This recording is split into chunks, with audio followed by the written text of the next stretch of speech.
ফুল নিয়ে আপোনাৰ গৰিয়ে প্ৰটেকশ্যন দিয়ে ভালে ভালে কৈছোঁ দেই নিয়া ইয়াৰ পৰা আঁতৰিব লাগিব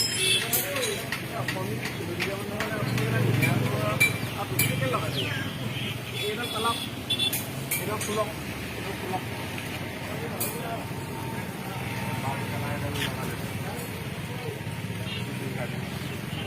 নাপায় বাৰু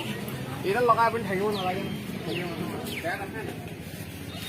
আমি সেই বঙাল মাছত থাকিব বস্তু আপোনাক ইয়াত প্ৰটেকশ্যন দিয়ে চাওঁ নহয়